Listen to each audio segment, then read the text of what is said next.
welcome to another exciting episode of ZoeTv.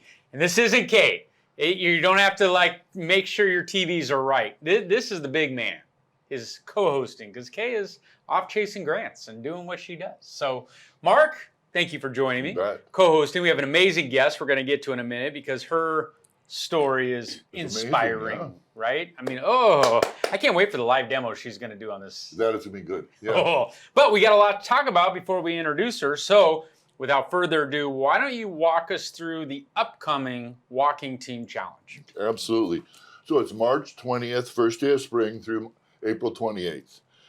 If you want to get involved, there's a couple different ways you can do it. You can call the Performance Center at 623-930-5697 and just let them know, and they will put you down. There's a sign-up sheet, so if any of us no one's there for a second, just put your name down. Pick up a walking journal if you're there. We have them stacked right up. And with some simple rules this year, we have, if you do 3 miles on a bike, it's 1 mile. So let me say that again. So 3 miles on a you're on a recumbent bike, or you're on the new step, or whatever. 3 miles on that piece of cardio equipment equals one walking mile. That's your try. Okay. Yeah. All right. What's the next rule? Yeah, sure. And the treadmill is 1-to-1. 1-to-1 on treadmill. That's real mile walks. Yes. Got it. Yeah. Okay. It's 2,000 steps per mile. That's what we're counting. So you get 2,000 steps. That's a mile. And this is the big one, because we got a lot of steps accounted last time, and there was a lot of, I don't want to say strange numbers coming in, but I think there was a lot of variances in the reporting. So we're going to be very specific this time. 2,000 steps per mile. So whether it's a pedometer or your smartwatch or whatever it is, you can turn in miles, you can turn in steps. We like steps because we prefer to steps, and then we can just convert. Makes it easier. We convert. Okay, but if your phone says you have 3 miles, that's fine to turn in. And if you go to a Zoe Life event, the beach, a swimming, a neuropathy, any of our drums, any of those things, that's worth 1 mile. 1 mile. Because we know how active you're going to be involved in that event. Yes, okay. But the thing, one of the points I wanted to make about it is, the spring one is a little more relaxed and more fun. We get old, I'm guilty as everyone, but we get very competitive on the fall ones, and people do some big numbers. And even a couple of my team had a meeting afterwards, and they really went for it. And I'm very proud of them. But the spring is just a little more relaxed, So it's really more about getting out and just being active. You don't have to walk a lot of miles, a mile a day. Just get involved in the event. Just get that body active. It's spring. It's green. It's time to get growing and going. Yeah, we've had such a rough winter and so cold. It's been rough. That I think you said it right. Is the one that we just got out of. It's the main one for the year. It's the one that we put a lot of emphasis behind. And the spring one is we just don't want to lose this good weather without being out in it. And I think that's a way to approach it, because we've talked to a lot of you out there who's like, I gave you everything I had. I'm too tired. I don't want to do this again. I'll do it next year. And we're saying, no, stay a part of it because it's important, but don't need to try to walk your 50,000 miles. Yeah, just be active. We're just looking to be active. Yeah, just stay going. Spring, let's get us going. Just a little more relaxed, have fun with it, and try some different events. Absolutely. Okay, so we feel good about the walking team. Absolutely. All right, let's talk about neuropathy, because that's going to be a big topic of conversation with our guests. But April's going to be our launch off for the next group. April 3rd, and that's going to May 12th. That's when our next kickoff for neuropathy is. Yeah, so same rules apply. If you want any information, if you want to get on the list, we've got quite a list already started. Just reach out to the Performance Center, go down, say I want to get on the neuropathy list. It's 6 weeks of structured class schedule, meaning you get a schedule, you follow it. We ask a lot of our participants, but they get a lot in return. The results have been amazing. Just, we look at physical results. I looked at some things, even as simple as a sit-stand on a chair. The people that are in the neuropathy group averaged 4 more after 6 weeks, 4 more than they did 6 weeks ago. That's an incredible improvement to me. The 6-minute walk test, they averaged 57 feet more in 6 minutes than they did 6 weeks before. It's just amazing. And when the neurologist and they're talking to some of our people, as you know, and they go in there, they said, what are you doing? What have you been doing? Your tests are so much better. We've heard that time after time from people. And they tell them about our program and what they're doing, and they're just shocked. And this is amazing. And what do they tell them? Don't stop doing what you're doing. Well, it's fun because on the back end, what you don't know is Mark and I have been working hot and heavy with Kay and our new grant coordinator that you guys met last week in establishing some new equipment for this program, because our findings have been so good. and so positive. And the neurologists out in the community are really touching base and reaching out and saying, what are you guys doing? That we feel like we have a very good story to tell. And the grants are going to come in. We've got some identified equipment that we think would be perfect for this program, but they're expensive. It is expensive, and I'm so excited about it because we've had as we said, we've had some results, and people are excited about it, and now we have an opportunity to possibly get some additional equipment and just take that up to the next level. Yeah, so it's... And I'm just psyched. I just think it's up. really cool. Yeah, very cool. All right. Well, is there any other talking points you feel good with everything? Yeah. Hardware? Or? I think let's do this hardware. Okay. Let's do this hardware, and then we're going to talk about this guest. So let's get our hands opened So I'm up. going to give Steve a couple of these. Ooh. And so the walking teams, as you participate or win on the trophies, your names are here. Of course, I like this side a little better personally. So this sits at the Performance Center, and people see these all the time. We had such hard work and such a good turnout this year. The individuals also got each one of these, as you can see, they had their name on it, champions, and the thing. And those are for them to take home. We had a presentation yesterday, and the team was together. It's become sort of like a little mini family there. Yeah. We worked together and did all that, very support each other, and very rah-rah. So I was really excited to get those.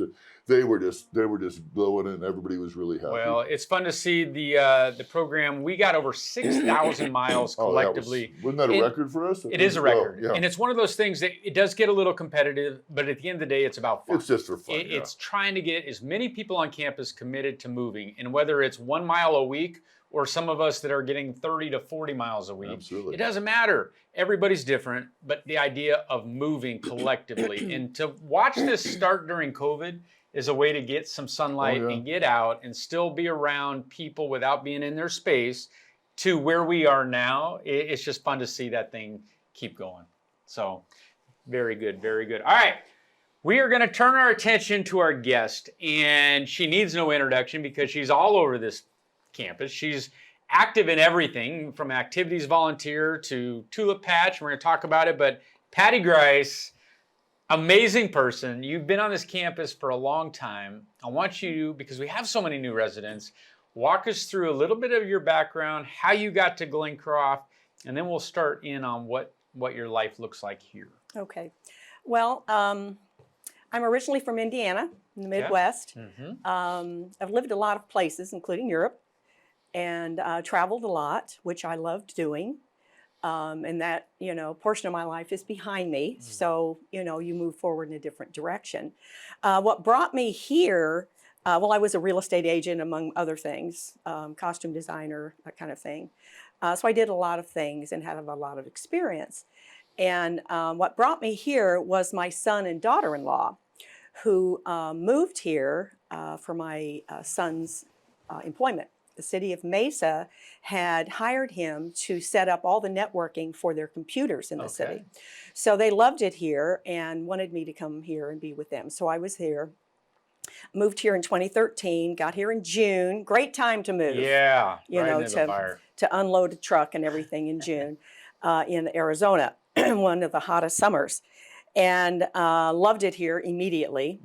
We were you could see the Superstition Mountains out the back window. Beautiful. It's just beautiful. And they took me around to a lot of places and familiarized me with the area. I love the landscape. It is not a dull gray desert or brown desert. It's so alive and so many beautiful native plants. So I loved it here immediately. Unfortunately, my son passed away. He had just turned 53, and he died of stage 4 inoperable brain cancer. His family moved back, moved to Tennessee, and his wife died almost 3 years to the day of COVID. So it's been hard. So I have children all over the place, and grandchildren and great-grandchildren all over the place. I have no family here now. Glencroft is my family, and I've made so many friends. I moved to Glencroft in 2014. Okay. So I've been here, coming on 10 years, which is amazing to me. Ross Higgins had arrived here 1 month before I did. I moved here in April. He came here in March. he spotted me and said, I need help. And I'm pretty mobile and outgoing. And so Ross and I worked together for many years. I was Tiffany. Yes. So the volunteer Tiffany. Yes. And we had great fun setting up the activities and everything. And I still work with Ross. In fact, when does this air? Because I don't know if I'm going to give starting something Sunday away. of next week. Yeah, we're behind. Yeah. Okay. I'm currently altering a leprechaun costume for a 6-foot leprechaun. Oh, very So who has gained weight? Yeah. So and mentioning no names. Right. So yeah, so that's fun. So I do all kinds of special projects for Ross. Behind the scenes stuff. Yes, which is great fun. Yeah. To keep my hand in that. Sure. And I manage the tulip patch, for which we do need volunteers. We are having a hard time getting volunteers. And a lot of that is simply because I think we're not out in the rest of the community. Sure. We are in Providence Place. We're a small gift shop, all new merchandise. A lot of it is homemade, handmade, beautiful things. We have a lady who does hand knits, and we have excellent prices.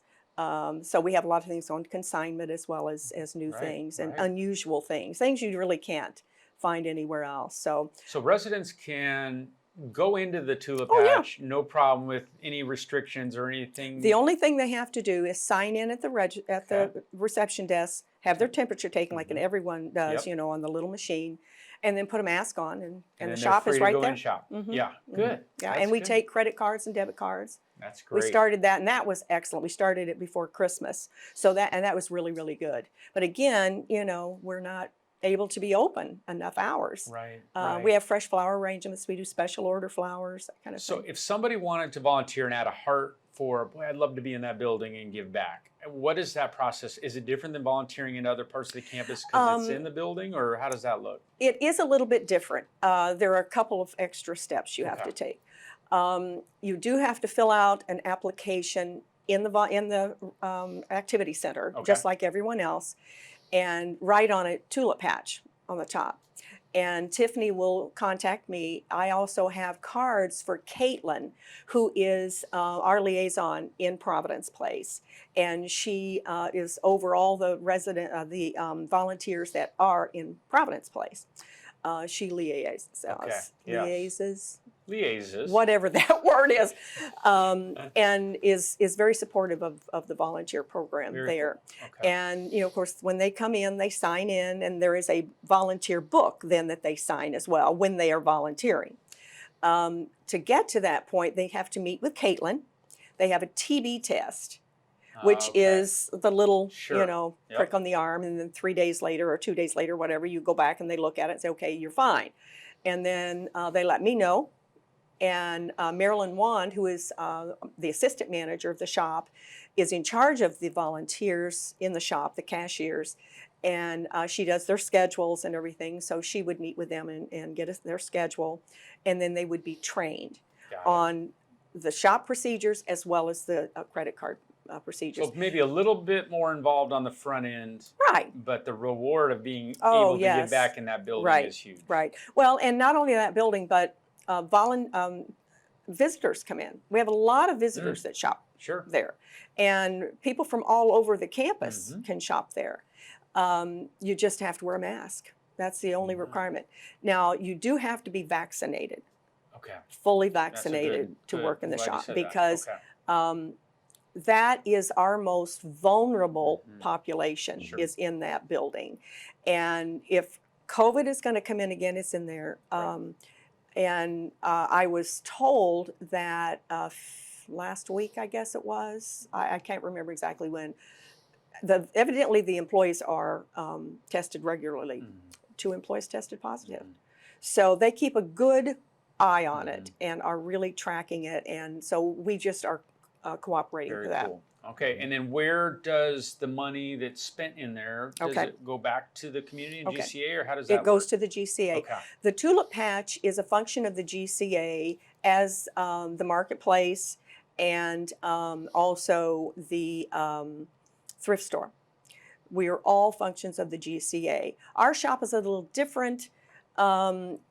because of the fact that we have to have ready access to our money and buying things, So we have our own checking account, and we give donations, money to the GCA, keeping a balance in our checkbook to, because we pay for everything when we buy it. Sure. Up front, we have a debit card, and I have accounts with various vendors online. So I do a lot of online ordering and get things in for us. And we've made good relationships with several vendors that I can just call them up and say, okay, I need 10 of these and 5 of these and 4 of these, and they mail them that day. Wow. And I get them within a couple of days. Cool. So what's the most popular item you sell? Oh, gosh. Recently, when I don't have any, I'm out, I have to order more. It's Turkish lamps.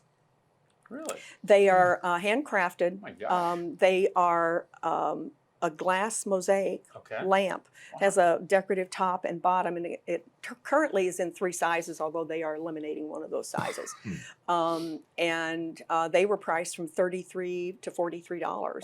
And they were going out of the store like hotcakes. And I'm totally out now. Also, leather handbags. We have beautiful leather handbags. You've been trying to get your hands on one of those. Yeah. And several styles. In fact, that's another thing I've got to order more. And they are all leather and all lined, and they're very inexpensive. You would pay probably double, at least double to what we have. Cool. So we have a small, yes, we have beautiful walking sticks, wooden walking sticks and canes.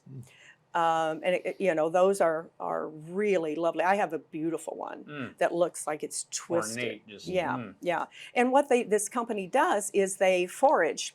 It's all foraged items.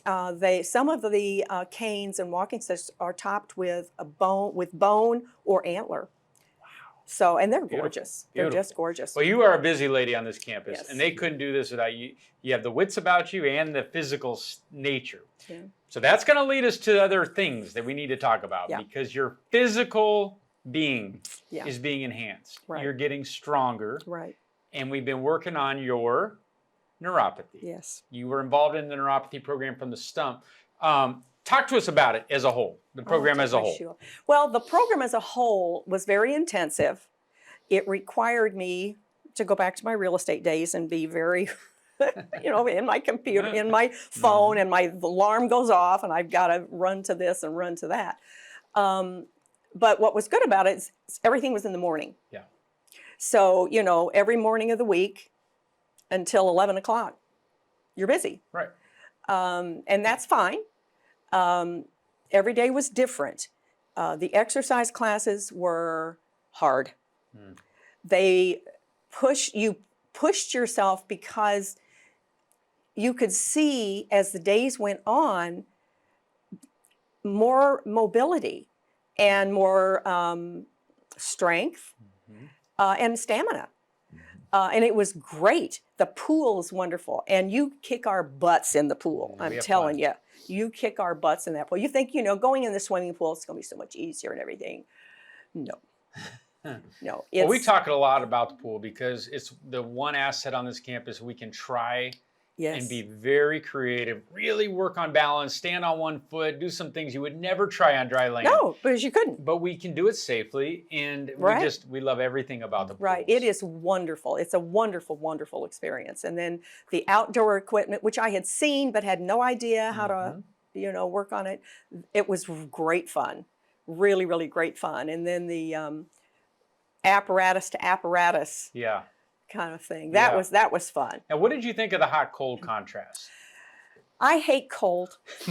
My body does not react positively to cold, as you probably gathered through all the squealing that was going on. I break out in hives if my body gets too cold. It's really ridiculous. But the improvement was amazing. And, you put your feet in ice cold water for 1 minute, which seems like an hour and 40 minutes, or 3 hours or something, and then 3 minutes in the hot tub. And you put your feet in the hot tub, And because of the ice, that it's shocking the nerves, and you feel all of this nerve stuff going on in your feet and up your legs. It was fabulous, and it got better and better and better. You know, it was amazing, absolutely amazing. I loved it. Yeah, and I'm doing it again. Yeah. Putting my feet in ice I mean, water. Mark, you saw everybody's reaction to that ice and the ability to try to stay in there for 10 seconds. I can't do it. I pull out. And then by the end, we're getting to that minute. Oh, absolutely. Absolutely. Even I remember the 12-second version where it would feed in the ice for 12 seconds and out. And I thought he couldn't have got him out any faster. And some pretty dramatic reactions. Yeah. And then we just slowly, as Patty said, they just ticked along. They started to get some results, and everyone, pretty soon, everybody was doing the full time. Everybody was excited. Yeah. Now, I did not pull my feet out. I am very, you know. No, you sucked through motivated. it. I am very bullheaded about that kind of thing. I wasn't referring to you on that one. I know. Because if it's going in there, it's going to go in there and stay in there. Yeah. And then it's, you know. Yeah. Well, okay. Now let's talk about eSTEM. Yes. And what we did from that technology standpoint. And I think it's important because you really had success with it. But I want to really make everybody out there understand that the beauty of the neuropathy program isn't hot, cold by itself, the box by itself. It is truly this comprehensive strategy of first things first, we got to cut this sugar down. We've got to get this diet in check. Drink your water, and up your protein and lower the sugar, and then exercise, move, the water, hot, cold, and then finally the eSTEM. So what was your thought on eSTEM? Because it was the first time you got to play on the box. Right. What was the expectation going in, and what did you find? Well, I had heard a lot of people talk about it and how great it was. So I was intrigued. I was really intrigued. And it was relaxing. I mean, strangely enough, it was relaxing. And you could feel the tingling starting, because my left foot has been virtually dead. Hardly any feeling in it. Couldn't move my toes. I could move my big toe a little bit, could not move the rest of my toes for years. It's up my leg. I have no reflex reaction in the back of my calf. So it hasn't gone above my calf. But, you know, that I don't want it to creep all the way so the whole leg is, you know, dead. And the repeated everything together and then the stem. Yeah. I was just blown away. I really was. And then you hit me with the gun. Last Monday, the new toy. Did the stem last Monday, and then you did the gun. I can move my toes. So we got to show you off. Got to show my toes. So here's the demo. So talk again what you used to be able to not do.